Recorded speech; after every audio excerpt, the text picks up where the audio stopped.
The boys must be crazy. Right, so Charlie, this is the biggest men show you can see on YouTube, man. We call it The Boys Must Be Crazy. So, my far left, we have the biggest. He's managing the biggest artist in Kumasi. But rap there. Forget, don't go there. You understand? Yes, so he works with Orange FM, Kumasi more, right? Yes, and Charlie, fanboy, no girls, no. Give it up for Bash, man.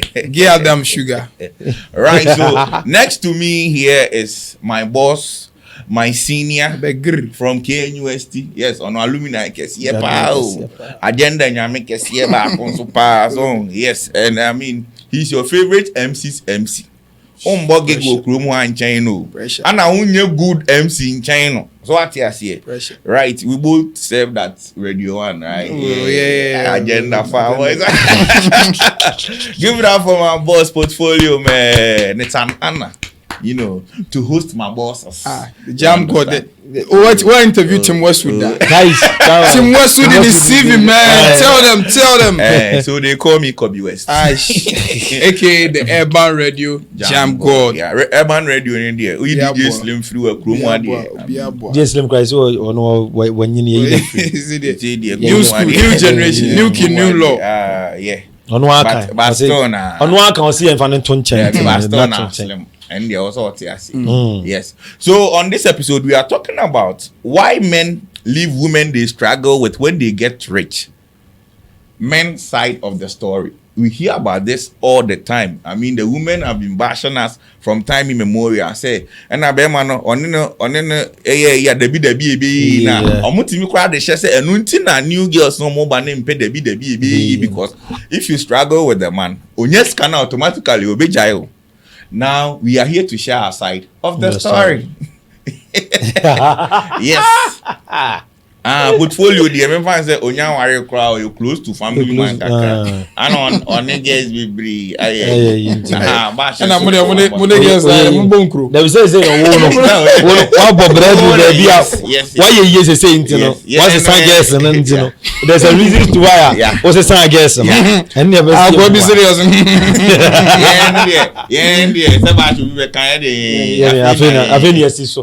Yeah. So we are discussing I think I was talking with my woman some time back and near breeding din say ana mu de mo nitini ene mo mbre no unya ska obejain then me busan say time now no ni ska no how did you live with the person what told you unya ska oba on natna uni hwe ono nso ne hwe unya ska niam abai na be mu waja because as a man aka be ma bien yi o mano da e o say ni yi o mano. Well, you know, if you want the right person to be on the good side, the good books of guys, I'm the wrong person. So you can call me the simp right here or the feminist, in whichever way. But yes, me a feminist because I'm here to betray the brotherhood. I'm sorry in advance. I'm sorry in advance, but brotherhood didn't come out. But oyoba now show me say na wouldn't prefer say. Boy on ninety. Sebi. One kasa oba no ni ten. Sebi unko school bia edu echire on level up edu echire ebia uanim bia endu level bi. But guy na on ninety no. Wunim say guy no oniska. However, guy ni nipa bia uhu say nipa we dey prospect ewo ni mu any ade look. Most at times, I'm not saying all times, the lady you are with is a reflection of your income. Really? Mostly. Oba oni netino is because that is what your current state can afford. I beg to differ though. Yes, and I'm saying mostly. Your situations be a friend outliers, extreme situations, and I say all situations. However, majority, if you take 100%, 70% of guys Emma money or motino is what they can afford into no money or moti. And if the opportunity avails itself now or upgrade there, every guy bia nyeska eno nim ni taste. Naturally, boys. So the decision na into the kind of woman you want to have no is because of your coffers. Your coffers direct your decision much more than your feelings. That is the honest truth. And you know that is your truth. Okay, so, well, fine. But you can pretend that is not the truth. But you now say not the truth. No. The truth is the truth to you. Or the truth to me is say Sebema Obotom and direct your kind of woman. And your guy currently is with you because there are no other better options. That is why he is with you. That is a lie. See, it's a big lie. See. No. And it could be say all manage you. See, different way. It could be say all manage you. Two, your idea be a friend is sympathy love. Which a mama be brave ewo. O boy be a onity. Okunu bi wire because say the amount for beka so jawa ebia one tama oni scan ebia sebi na onu aduane bi bre no ma ni dida ebia sebi ukoria papa 5cd bi ma ne de fa ka akoye interview bi da ana enyoma emadu gina so kanse miye bibi ma no abra na ni hwe no sa anyoma we ana tu ebi atama breakthrough ba na echeye nti ema woni ne tena chae nu nti amanfo behu se ge we woni neti and so the amount for bekanti o de mamenware emfa mpatao not because say opeso ware nti sympathy most of people are in marriages called sympathy marriages they are in relationship called sympathy relationship because or yet they are compensating the time you have been there not because they truly want you. But say your man so omo yes anu man dey bia. But meka say meka ye dey. Enu ntina die mpo odwen ho no. A on pese obedi ubone no obe ware but obe tete obe fa wachi pa. Because say awaye na wo. Say ofo wachi na say oma odi ohia nyina wo de akire de no mfa ho. No but o case of to a lady nyoma ye mema ye fa ne say trivia na so de nyela me hwe no ne ade nti no se me fa na ti a oh no, a man decoding things from the emotional perspective than logic. You know, that logically, no, you are comfortable. You should be okay. But her emotions still feels jealous why she is sharing something that's supposed to be heard with other people. So obey decoding any emotion now affecting though she's comfortable. And you know, reason is say okay, a sympathy love and I'm there compensating for what you are learning. You know, either so about why you be a car. In the case of most escafua in who country ha, yenim names are more first wife or compensative because say society will say you were there for him when he was nobody. Until let me compensate with marriage. Until there are most marriages that guys have entered into that compensative and sympathy marriages. Not because if given the opportunity they won't. And also, how you the lady will react to a breakup news when they are being real with their feelings. When yeska, wa level up.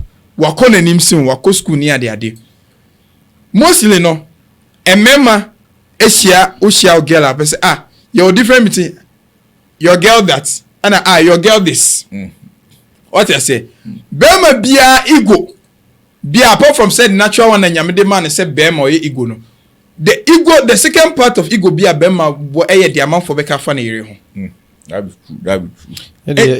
Your palette ni eska for palette time ni eska o. No, it's no open idea attach on bema ego pa apart from the social status. The second thing is oba on no. Enuntina bema episode oye bona fide owner of bibia enunti bema pride ni say oyiri we obia amanfo ntwitwa bebre and I say area no wo no amanfo nyayi what hurt a man's ego apart from being broke say and then when you walk off the wife ni edu so dey waji abo so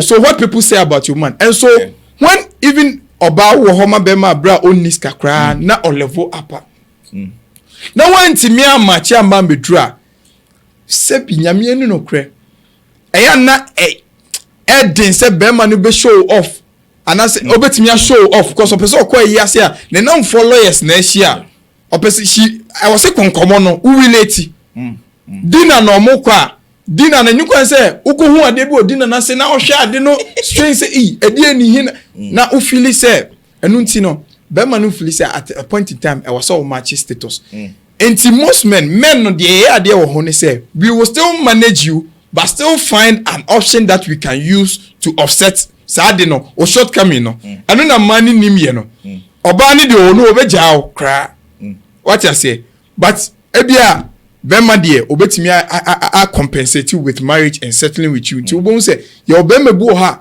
your wife bu ha ne wife no go school ebia ne wife on it on go school ebia exposure bebre on but all respect no into obe make sure say comfortable se fear we see am na o hwe ne maye ni ade what you say so but then pia ko baby a onfa nko what you say then also lastly what I can also say is remember yet wa yetiminya regrettable thought say if you could turn back the hands of time nanki you make a decision bia every guy knows say say ko say omo bia opportunity say be on say relationship mu with a bia oba or worry near their day if they could turn back the hands of time they would have remade their decision.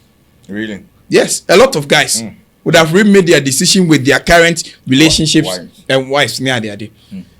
There are other but the but is so you bema now when your dream woman while you are broker it means that you are also having some compromises. Compromises they say either say a hono obano either say obro so tio remember you can stick with the relationship ebia enye nipa girl ni be you are broke but you are sticking to it because obano bro so it would ni pia unya compliment until for a guy or you know or onyeska krana they might keep the person because nipa no specs we are saying near there. So you are talking about physical appearance. Yes, your baby ha bema nyeska kra they can keep them because ne spec no yes ka for spec trapped in a poor body yes ka for body akotra background no anko fa baby it obabu bema otimi hu say we pass ka kɔ ne ho a na so otimi hu baby o ton so you to say otimi dey ska kɔ ne body ni ska for body na akopie wrong place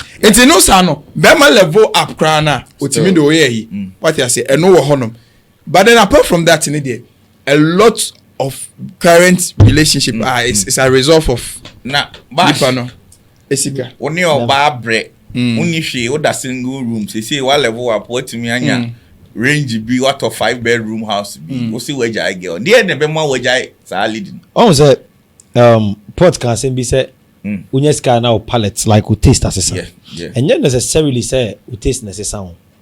Let me draw your mind to one thing. Obi o ha oni ska no at least open companionship into on worry on the girl no wo or bo kakan last year try his life ebi o nani da ho ohun de girl ni nyina ebi o no wo ho no na je ni twafa wo fucking lie e wa chiri ban ne no me tensi dia me nyama wo no o je ne saa se me jawo na me ko fo ba fofra ebi ana 10 no anye ba de wo ye no e ma me peace of mind what you say but at least mpomo agronti no me miama no me keep you saa ba ma adwene mu no me ne wajai dada wo nti enye se me be ye na me ni wu jai o so no jai me ni wu jai dada wo but mpomo agronti no plans in advance me ye yi o ma nye yi o sanka dura ware kwa nkenye wa okay what you say because me hu fucking la wo ye na e bia ma fa phone me hu ne o ye e bi obi ka cha ma ko hu but minister me complain because sa girl ni bi no ni jaya wo kwa de na o de mame e na de na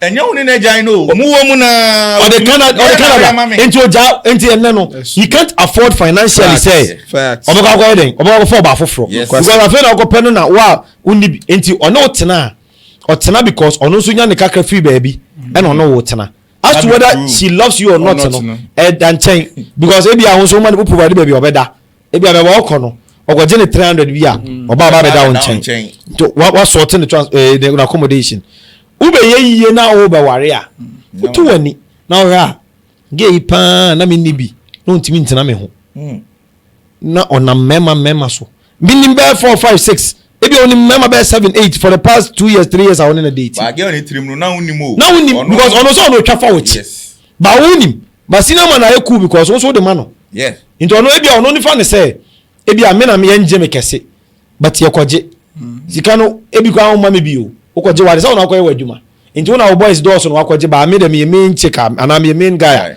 me ofie into me ye na me ready to marry her. I won't marry you because I have that look at say you are not a loyal person. Onye nipa oye loyal obetimi no watena.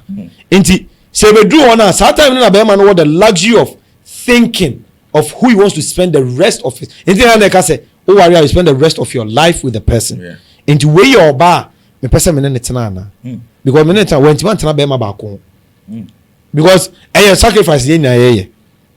Ebi anka metimi minni me ho hwe kra nka metimi anyo me so me fata oba na wo kwa woni ho hwe o etimi ne woni naton ye ni ye ho hwe ba wo no wantimi ne man tena because me no wote no wo fa machi because as a nyoma extra bia wo hia wontimi afford ntino wo bekọ ba me ntimi afford man ko bokro no because se oba sabi efa chi ko yesa hook up na ko ne mema ko dagiska be ma de enso ne se ko bokọ go wi ade man ko ye matimi a withstand those nyoma na extra no what I say is how precious ni na matumi a withstand say oh me nkobo kro no nkoto ka me nkobo ba me ye madwuma ma na ko yie na abebo mama me a wo no wo ta ma na me niska no sa torment ne emotional blackmail ni na makomo ana uniska ena o kwa hwese na o hwe me because unya ho mobo bi ma o tra na Ghana me nso mintimi ma obi ebia mo boto ba akokra wo nim na obu konkomienu no a me no beko o se ba akona ne ye ne kakra wonti ase se wo fa akiri ko pizza any boys ne na ebi a no wo na oniska no obere na wo ko puff and pass ni wo baabi wo ju shisha ni ade no nyoma because wo da to snap no bi ko da send me e wo ba yin ka bi amenya unya ska ya wo di ko say shisha be 50 Ghana nka wo de ba nke to mu boto ba half bi ede edi wa hawo ba bi a wo ko chile ni ade because wo ba yin be ma ne wo so de ma wo enti se be ma ne be yi a afi na wo be settle down wan kasa no otena se no he prospects na unka ho because untimi kra ne me ntena se mpuna twem enye loyal to me how much more so person me risk say because it's a big risk say me worry na me worry no o still go inside life na me someone will also say okay girl no onye basa ompe me masem but still na be mani benye scan oh the na me ka say most of the time no on say sebi yo mema mu yunkrasefo a oni uja ya fe no be cheche na asemu na girl no kra no hwe na me ne wo ho na dabi bebe bi wo onchirim ba de okom no on nanim on na teenager ho ebi amu hu na bonten a ebi oh hey taxi driver no hwe ne o horo ka kra ne yere na di nsuo no begu ho ma no ba ebi ade okom no enye easy so man tell me say sa ade ndie ma ya omuja omu bebre ni oni ni panete no kasa na okasa okay let down with spiritus but and now when you everyone say oh taxi driver oh car owner car nya wo dia wo ugo tua o sales ne den na obafia kasa ye be kan kire wo no aduane aye bia kakra wanya ide anu aduane no say the way ide aduane be si what say there akwa ketekete bia o na mabontin bi na won za sa nyomo no bia on na wotio onim ba o nyomo bia ontimi treat you well enti what one treatment na kasa woni nje ho but untimi afford ntino we mia wan no na we den because o ka si a na o say na o de ma mi akonwa o be say nka o ba na nka si uja ko ti ojuane asa o ba ni trim no unis kana o no to e favor no o ye as o ye favor no you still expect me to do a favor for you but bro one thing one person busan say your ma they endure all these things what they say they endure all these things I think say yen so the member so throw back Oba who wants to claim some form of ownership in your current status. Debbie, Oba se Bema Babinyeska. Bema Babinyeska. Ompe Oba obe chireno skanasi. One thing is ye ego back on no mostly member dentia member enter worry one of the reasons I hear Jahon say Bema Bia wants to feel that he said Oba Okofan Ebusiafo no ebe putting on a certain radar say oh he was self-made and Obe fan on that time authority no person onya over the marriage no he's able to get because oba ne buy and now he's already made. What you say? But oba only ni make ye ne ade when oba aware mo ware na osesa na ompe na se wo tia no kra na ni bufu o make o transfer o kire wo sika na se o kire wase ba bia mu free buy because ebia na ade awaye no mu twemplan no anase mu benye sika no na on sesan yo enti na woni complain but sika ne buy na afia bia wa start unnecessary spending bi na se sika na sesan ono so good wa start unnecessary spending bi afia wa start ye akesesem bi wa ye introduced to ahomaso bi abanimu na wo be ma no obi a wo twena dwense so ne ade na he start telling say ene de sika ne buy was be dibi no but what's that one koma wodi obi wa onyanware oba na sika na ba say me hustle in this kind beba sika na ba a you attitude and kasa bi oba bi wo ha oyo oba pa ohia yo me dey be am kan say be say most people don't get rich because nyame ma wo ye yi a wo de bebu anomanfo anim tia what you say into win this car because nyame ma wo ye yi a wo de bebu anomanfo skaba and boys be ho omo girlfriends are so da bi o sika na ma wo ni pasuban kasa obi aye dalo ohia ni bi aye calm enti enne no se miniska na oba na ye calm na ma benya ska menya nware o ba bi ahomaso obi aba wo mu because ebi ametimi atoka ketu obi ama wonti no wo obi otonsu okwan ho umu no it's true wo obi you forgotten the hustle those say only na brain but ni ba bi sikana se sound enti me trust na me ra sa ko baka sa na oba me yes nipa look at the only person in the partner look at how they treat waiters. Yes. Okay. What now restaurant the commonest in the society. Yeah. What restaurant so we told you ane no. Hwe say no be treat waiter. I don't know they be ane no in fact you go me ho ene because kakra bia ba wono. Time na come dey na na bia na me treat taxi a wodi nsu be gu me ho be car ne ho no. Ye de gu obi ho a wan finye because no hu ne say enka de wo ye no wo ya aboa me. By na de obi livelihood nti no be say what na manager pam no. Sa oba ne bi no be man ne betimi atena. No observe. Because money is there the girl in the suban kasani intimi ne ntina. There's a lot of things. The guy can make a decision based on sika buy and see no. And that standing and now say he could make a decision based on ohia time. Okay. So now sine ne kasa because minister na de bia utwa mempoa e na woni hwe e na woni o killing down my spirit. Enti se me benya ska na what killing my spirit o nyame adom bi na ama ahye me kran ma matimi akonya ska no. Enti se wia na enye ya na mape some 2-bedroom house bi na mape car kecho bi di account no me da pata o bi a na money trimu no wo bo mo kwase mo hu ni san mo so ono no hu ni san kaska no o so ono wudi till for no but what usuman ni so anya say because but what does a man tell us me bu kwase and say no ma obu atopa yes and how na me ba eno so okay but maybe saukra say na be ya obeto an common so se sia no ordinarily e na oba that's the question of the table thing. Okay. In a relationship and for marriage say it can be before marriage, right? In a relationship na oba de ba in a relationship they don't want you to talk about those things so why do you ask obi bebu sasa oba bebu sasa omabu atopa sex yes that's what they will say and then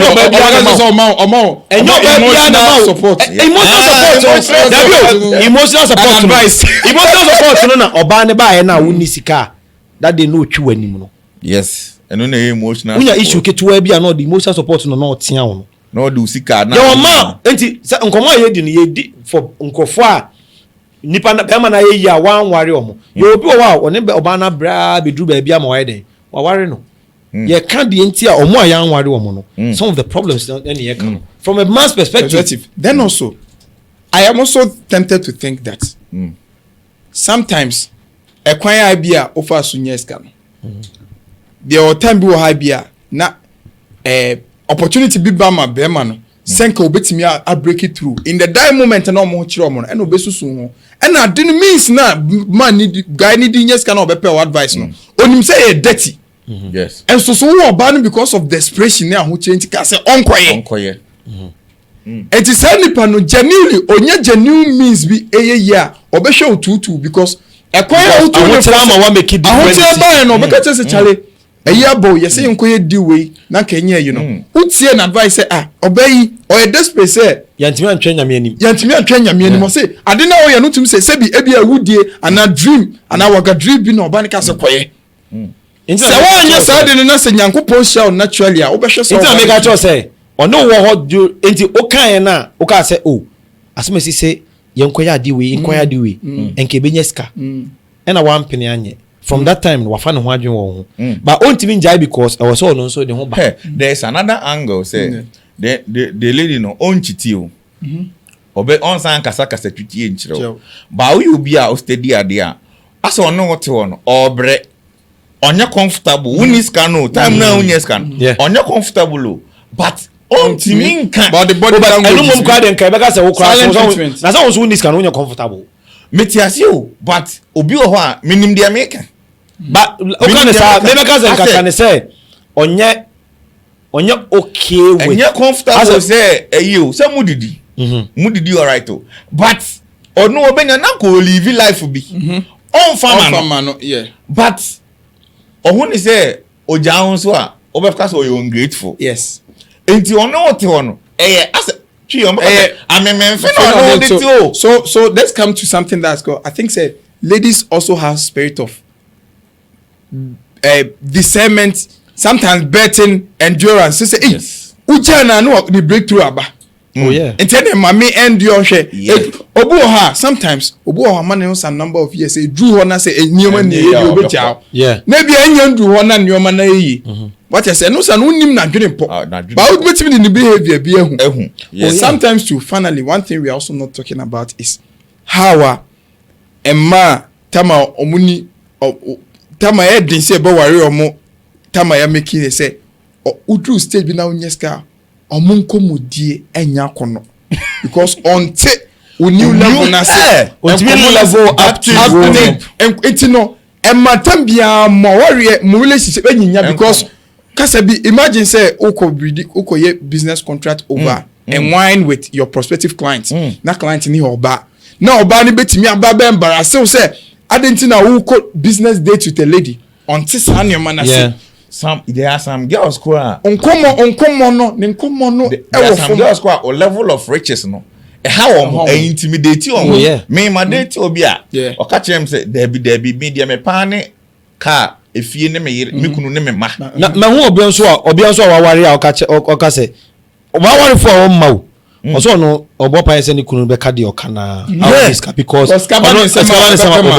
yes and some to ye ni ba now they start acting up afi ohun so oba afro kro timi fro oba ni hidden atem na we lose clients o timi be hu say public place onu oba bi e wo honum onim e bia wadwuma now you need to be nicer with the because to no they are entitled to baby because public figures was our problem no? Yeah.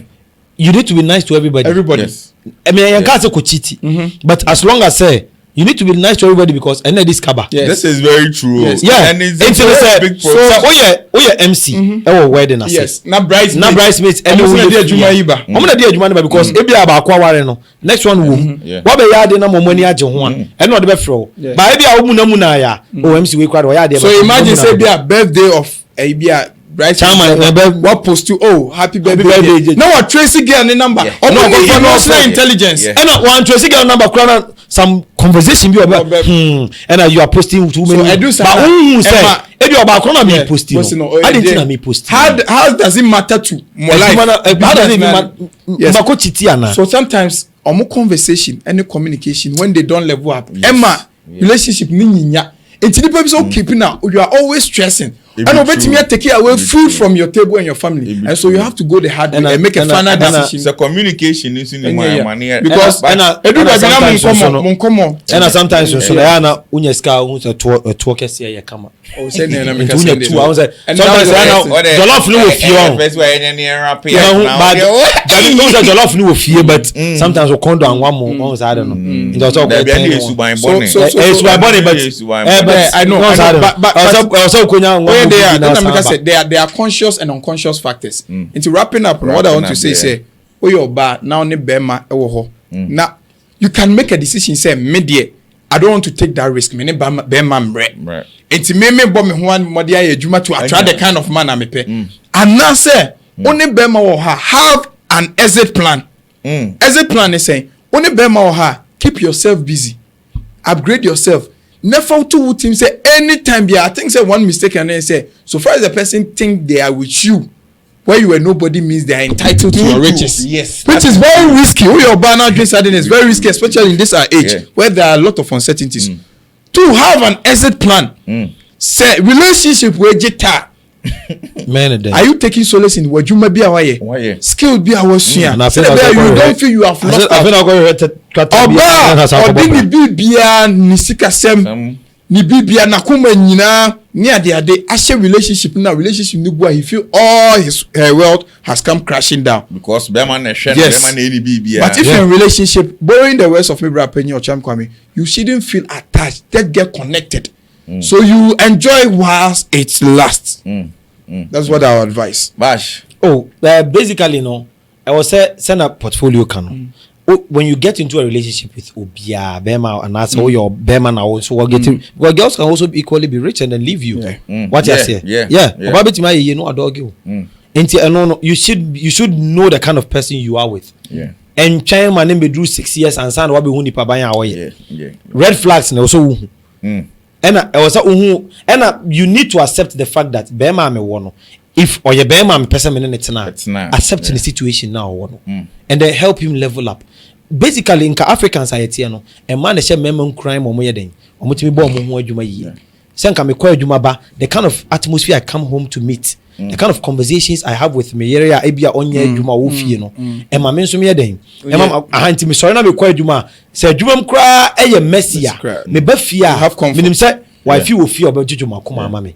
Because ebia wife nya adwuma. O hwe me fie, which is a huge job. Enti me ba at least on so be o man peace of mind no. Adwuma ma bobo e fie so oba. And na ma me self me man because oba ware kwa no aye nsare no mensa because obro ba fia oba na obeto no ada onyeska no odo means because oba scam by force into one way oba no so betimi am why because oba no nani na ho e bia oba kakra me wo no 10 bia me de ma wo when he saw en nka nya betena asia nka betimi aboa but once one more ni anso because akosua wadam for akosua no the boy out of Range Rover man and the boy will Range Rover motinam omo wa enti wo so pese wo ma me pressure man ko bibi boni a na ma me depression Africans wo nya depression na wabodam so right and e bi so naturally so no e bi wo ho a omo they are just ungrateful no matter what oba ne be ya ma no ono ne nya de enti ono be ja no because taste necessary into one other thing the best thing I also who say we are ungrateful no the best thing I also betimi I say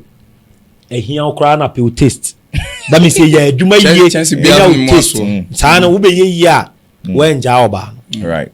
So I mean wrapping up I would say this say oyoba one the bema onyeska obeja wo ono wote wono o hwew me ma uska e bia miniska kese ba me ma 3000 no utimi de ye de me hwew because me nkokura bomu na ye de me yare da ho kakra bi na malaria kakra bi no na wa ho keka te sei se de be ya me nya 60 na me nya stroke nya me mpengu me nya stroke a obetena me ho ana ye hwesa ade ne pa aya ma no mo forget you o say mostly women live within the moment omo nwene nko akire but be ma no ono to sisi no check 40 years into time the other day ebeye no yes na okasa obeka kire be man be unze be man niska naturally no anka so feel worthless o feel bad dada oh no obeka asem you don't need to remind him that he's sad. Don't remind me no another person don't remind me of my situation because esa what kumi kura but I want to for can I also na me no so me nya ska meja yo. I mean, Charlie, guys, thanks for watching, man. I told you this is going to be the biggest men show ever on your screens. I mean, Charlie, I did this with my boss portfolio and Baby Bash. Right, so keep watching, and I'll say this, and I'll remind you guys, TBMBC, give us your feedback every time. Make sure you give us your feedback, and I'd like to pick your thoughts in the comment section. At the end of the more about on an abre, ubejano, and abema on an abre. Oh, na that man do muja de bi onu ni feelings still in 3 months. Obano nya plus 44 na. Obeja o quote them na 3. And in the conversation we also forgot purpose. Most relationship decision ya based on purpose and direction a person call abrabo. So we settled for whatever was available. We do baby no we say nah me purpose ankasa o ko konongo.